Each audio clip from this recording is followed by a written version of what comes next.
So hello guys, welcome back to Sri explainer channel. எனக்கு இந்த வீடியோவில் என்ன பார்க்க போகிறோன்னா, return of the apocalypse class நைட்டோட சாப்டர் 33 and 34 தான் பார்க்க போகிறோம். இதுக்கு முன்னாடி போட்ட பார்ட் பார்க்கலன்னா பார்த்துருவாங்க. அப்படின்னா தான் உங்களுக்கு இந்த கதை புரியும். பிடிச்சிருந்தா லைக் பண்ணிட்டு ஷேர் பண்ணிட்டு சப்ஸ்கிரைப் பண்ணி விட்டு பாருங்க. அப்படின்னா தான் எனக்கு அடுத்தடுத்த வீடியோ போட ஒரு மோட்டிவேஷனாக இருக்கும். சரி, ரொம்ப பேசாமல் நம்ம ஸ்ட்ரெயிட்டாக வீடியோக்குள்ளே போயிடலாம். இந்த சாப்டரோட ஸ்டார்டிங்லேயே கொஞ்சம் நேரத்துக்கு முன்னாடி என்ன நடந்ததுன்னு காமிக்கிறாங்க. இதுக்கு முன்னாடி நம்ம பேப்லஸோட சண்டை போட்டு தோற்று போன நைட்டுமே வந்து தயவு செஞ்சு என்னை கொன்றுங்க அப்படிங்கிற மாதிரி சொல்கிறான். நீ கவலைப்படாதடா, நீ ஒரு தாட்டி தானே தோத்த, நம்ம மைக்கிள் மற்ற எல்லாத்தையுமே வந்து பார்த்துப்பான் அப்படிங்கிற மாதிரி அவருமே வந்து சொல்லிக்கிட்டு இருக்காரு. என்னை மன்னிச்சிருங்கன்னு சொல்லும்போது சரி நீ போய் ரெஸ்ட் எடு அப்படிங்கிற மாதிரி அவருமே சொல்லி விட்றாரு. என்ன இவனோட அவனை ஒரு 2 மடங்கு கம்மியான லெவலில் இருப்பானா, இல்லை 3? எப்படி அவன் வந்து இவனை ஈஸியாக தோக்கடிச்சான். அது மட்டும் இல்லாமல் அவன் யூஸ் பண்ண அட்டாக் எல்லாமே எங்கள் லுப்ளியூமோட அந்த லயன் ரோர் அட்டாக், அது எப்படி அவனுக்கு தெரிஞ்சிருந்தது எப்படி அப்படிங்கிற மாதிரி சொல்லும் போது, அப்பா அப்படிங்கிற மாதிரி சொல்லிட்டு என்னை சீக்கிரம் இறக்கி விடுங்க, இந்த மாதிரி எனக்கு எக்ஸைட்மெண்ட் வந்ததே இல்லை அப்படின்னு சொல்லிட்டு இருக்கும்போது, இந்த சைடு நம்ம ஹீரோவுமே வந்து அப்படியே சைலண்ட்டாக நின்றுக்கிட்டு இருக்கான் அந்த இடத்துல. இந்த விக்ட்ரி நமக்கு தாண்டா அப்படிங்கிற மாதிரி சொல்லிட்டு அந்த இடத்துல வந்து மைக்கிலுமே உள்ளே இறங்க, ஆமாண்டா போவனே அப்படிங்கிற மாதிரி சொல்ல, நீ உன்னோட ஆசை தீர என்ஜாய் பண்ணுறா அப்படிங்கிற மாதிரி சொல்லிடுறாங்க. எனக்கு ரொம்பவே ஃபன்னாக இருந்தது சின்ன வயசில் ஸ்வாட் ஃபைட்லாம் போடும்போது. எங்கள் அப்பா வந்து எனக்கு ரொம்பவே சொல்லி கொடுத்தாரு. நான் வந்து நினச்சேன், இந்த உலகத்தில் நிறைய பவர்ஃபுல்லான வாரியர்லாம் இருப்பாங்க, அவங்களெல்லாம் சண்டை போடலாம். ஆனால் ஒருத்தவங்க கூட அதுக்கப்புறம் என்னை தோக்கடிக்கவே இல்லை. இருக்க நான் ஸ்ட்ராங் ஆகிக்கிட்டே தான் போனேன். என் லெவலுக்கு எவனாலையுமே வர முடியலை அப்படிங்கிற மாதிரி சொல்லிட்டு, எனக்கு இது வெறுப்பாக இருக்குது அப்படிங்கிற மாதிரி அவனும் சொல்கிறான். அதுக்கப்புறம் நான் என்னோடய ஸ்வாடை தூக்குறதையே விட்டுட்டேன். அப்போ தான் இனி என் முன்னாடி வந்த டைம் இன் எக்ஸைன் அப்படிங்கிற மாதிரி அவனுமே வந்து சொல்லிட்டு இருக்க. அப்போதைக்கு தான் அவனுமே சொல்லிருப்பான், நான் உனக்கு கெஞ்சி கேட்குறேன், இந்த மாதிரி என்னை டிசப்பாயின்மெண்ட் பண்ணாத மாதிரின்னு சொல்லிட்டு நம்ம ஹீரோட கண்ணுக்கு நேராக அட்டாக் பண்ண வர நம்ம ஹீரோ லைட்டாக அப்படியே நான் வந்து ஈஸியாகவே டாச் பண்ணிடுறான். அவன் ஸ்வாட் அப்படியே சுற்றிட்டு வந்து ஹீரோட கழுத்தை விட்டுன்னு நினச்சா கையை வச்சே குத்தி பறக்க விட்டுறான். குத்துனது மட்டும் இல்லாமல் ஒவ்வொருத்துலேயே ஒரு குத்து அப்படியே பறந்து போய் நிற்கிறான்.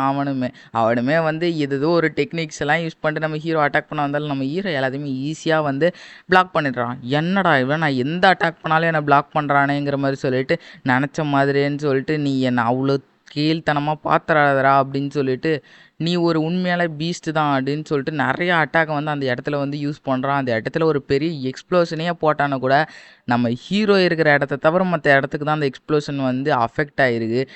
எவ்வளோ நேரம் டாச் பண்ணிக்கிட்டே இருப்போன்ற ஸ்வாடை வெளியில் எடுக்கலாம்ல, ஒழுங்காக மரியாதையே வெளியில் எடு, அப்படின்னா தான் எனக்கு ஜாய்ஃபுல்லாக இருக்கும்னு சொல்லிட்டு இருக்கும்போது, அப்போதைக்கு நம்ம ஹீரோவும் ஸ்வாடை இருக்க முடியும்போது, வாய்ப்பில்லை ராசா, என்னோட ஸ்வாடை தான் ஃபஸ்ட்டு ரீச் ஆகும்னு சொல்லிட்டு இருக்கும்போது, பட்டுன்னு பார்த்தா அவனோட கையும் தலையும் ஒரே நேரத்தில் அந்த இடத்துல வந்து பறந்து போகுது. அப்படியுமே என்ன நடந்ததுடா இங்கே அப்படிங்கிற மாதிரி பார்த்துட்டு பயங்கரமாக அந்த இடத்துல வந்து கத்திக்கிட்டு இருக்கான். பார்த்தா ஆக்சுவலாக அவனோட தலைலாம் போகவே இல்லை, அவன் அந்த இடத்துல மண்டி போட்டு உட்காந்துக்கிட்டு இருக்கான். என்னடா பண்ணுறா அப்படிங்கிற மாதிரி சொல்லிட்டு அவங்க அப்பாவும் வந்து கத்திட்டு இருக்கும்போது, என்னது நான் செத்துட்டேன் தானே அப்படிங்கிற மாதிரி சொல்லிட்டு நடுங்கிக்கிட்டு இருக்கான்.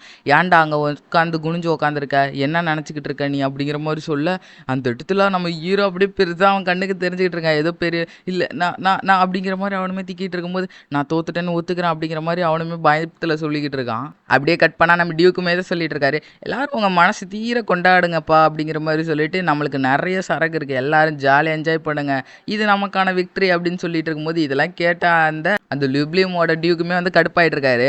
அப்போதைக்கு ஃபஸ்ட்டாக இறங்கியிருப்பாள் அந்த டியூ நைட், அவனும் தேங்க்யூன்னு சொல்ல வரும்போது இவரு ஒரு மாதிரி முறைச்சி பார்க்க அவன் அப்படியே வந்து சைலண்ட் ஆயிடுறான். மார்க்கஸ் லுப்ளியூம், ஏன்டா நீ இப்படி பண்ணுற, நம்மளோட ஃபைட்டு தான் முடிஞ்சிச்சுல, இப்போ அது எல்லாத்தையும் மறந்துடு அப்படிங்கிற மாதிரி சொல்லிட்டு, இந்த வைன் குடி அப்படிங்கிற மாதிரி அவரும் குடிக்கும் போது, நீ இடைக்கு கீழே தாண்டா நான் தாண்டா ஜெயிச்சா அப்படிங்கிற மாதிரி வெறுப்பேற்றிக்கிட்டு இருக்க அப்படிங்கிற மாதிரி அவருமே செம்ம டென்ஷன் ஆகிட்டு இருக்காரு.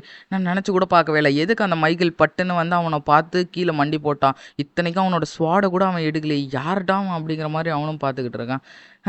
அவனுக்கு தெரியலை, நான் இன்வைட் பண்ணதே அவனை இந்த இடத்துல வச்சு ஹியூமிலியேட் பண்ணுறதுக்கு தான், டியூக் எல்லாத்தையுமே பிளான் போட்டு தான் வச்சுருக்காது அப்படின்னு சொல்லிட்டு இருக்கும்போது, நான் இங்கே வந்த வேலை வந்து எனக்கு முடியுது, நான் இவங்களை ஜெயிக்க வைக்கணும்னு நினச்சேன், ஜெயிக்க வச்சிட்டேன், பட் ஆனால் இன்னும் ஒரு விஷயம் இருக்குது அப்படிங்கிற மாதிரி சொல்லிட்டு அந்த டார்க் மேஜை பற்றி தான் நம்ம ஹீரோவும் சொல்லிட்டு இருக்கான்.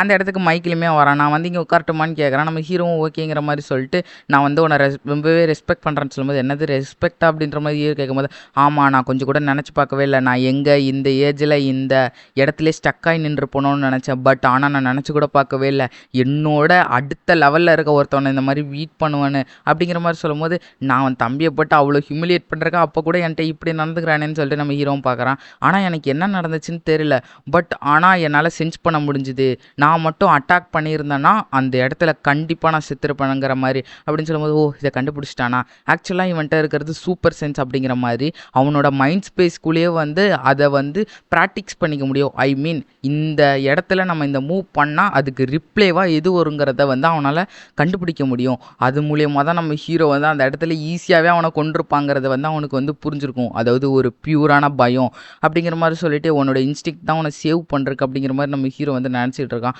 நான் நினச்சதோட இந்த வேர்ல்டு ரொம்பவே பெருசுன்னு சொல்லும்போது, உனக்கு நான் வந்து ஒரு சின்ன அட்வைஸ் சொல்லவான்னு கேட்கும்போது, ஆமாம் அப்படின்னும் போது, என்றைக்குமே நீ தான் பெரிய ஆளுங்கிற மாதிரி நினச்சிக்காத, உன்னோட பவர்ஃபுல்லானவங்க நிறையா இருக்கிறாங்க அப்படிங்கிற மாதிரி ஹீரோவுமே வந்து சொல்லிக்கிட்டு இருக்கான்.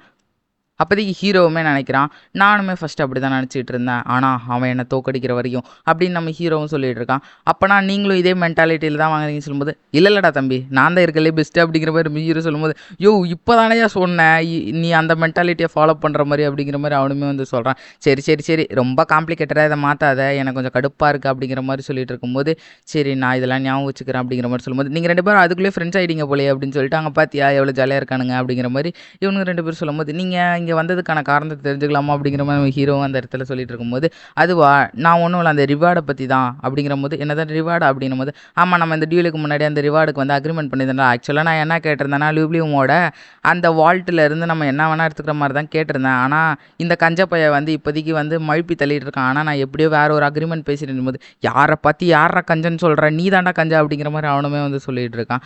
நான் வந்து கண்டிப்பாக டைமண்ட் எக்ஸைனை வந்து மன்னிக்கவே மாட்டேன், அவன் என் பையனுக்கு பண்ணதா அப்படின்னு சொல்லிட்டு இருக்கும்போது, டைம் நெக்ஸைன் ஃபர்ஸ்ட் ஆஃப் ஆல் என்னை வந்து மன்னிச்சிரு, என்னோட மிலிட்ரியை வந்து உங்கள் வீட்டுக்கு எதிராக அமிச்சதுக்கு அப்படின்னு சொல்லும்போது, என்ன ஆனால் இவன் கேட்குற அப்பாலஜி வந்து ஒரு ஹாஃப் ஹார்ட்டடாக இருக்குது அப்படின்னு சொல்லும்போது, என்னால் இப்போதைக்கு வால்ட்டை வந்து ஓப்பன் பண்ண முடியாது, ஸோ அதுக்கு பதிலாக நான் உனக்கு இதை கொடுக்குறேன் அப்படிங்கிற மாதிரி சொல்லிட்டு ஒரு மேஜிக் ஸ்டோரேஜ் ரிங்கை வந்து கொடுக்குறான்.